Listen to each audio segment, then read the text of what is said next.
I am Mark Stewart Greenstein. I have a proposal, especially for UConn, but I think many NCAA schools that want to ethically field basketball and football teams should adopt.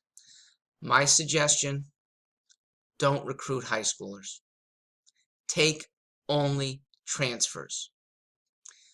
Coaches and their staffers spend almost half their time, at some programs even more than half of their time, not with the current kids, but on high school fields, in their gyms, in their workout rooms, working on recruits. They're influencing, and they're influencing 15 and 16-year-old kids. They're at times lying to them. Even if they're not lying, they're pushing upon kids and sometimes their parents.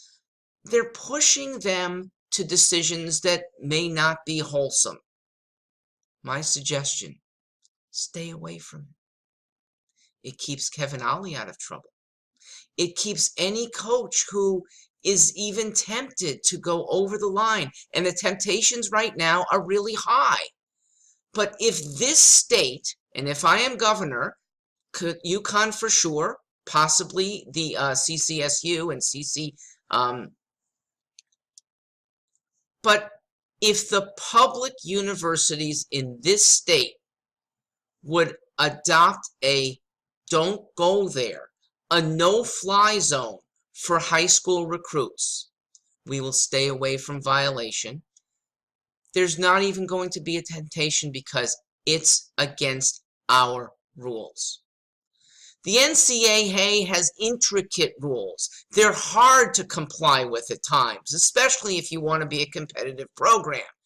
Guess what? Transfers allow you to recruit heavily within NCAA guidelines and even outside of NCAA. There are the more moral guidelines that the kids are then adults. They're over 18. Now, let's talk about the possibility of building a really good program still.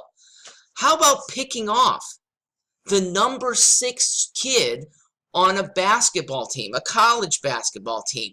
He's not getting enough playing time, and he doesn't see that it'll come down the road either. Or recruiting the kid who's disgruntled with his coach in the first year. Those kids have college level backing. Those kids are semi-experienced at the college level. Now, look what you get to do. Coach, your universe is just 300 college programs with semi-proficient students already. Right now, your universe is 30,000 high schoolers with totally unproven talent. Don't go there.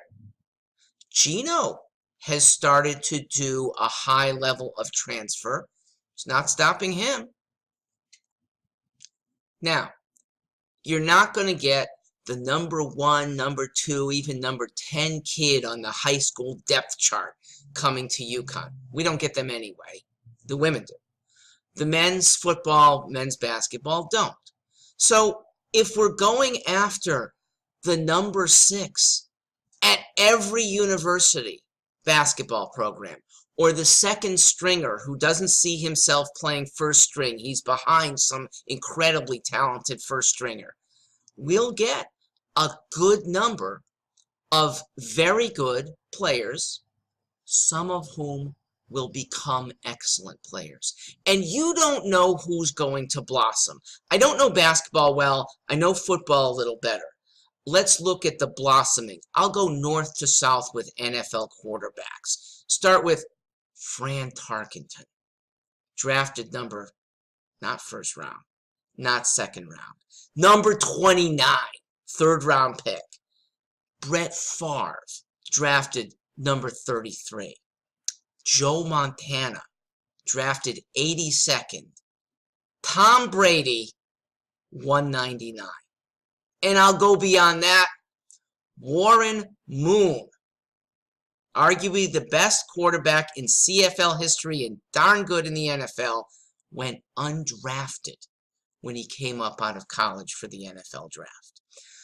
A lot of talent blossoms with really good coaching.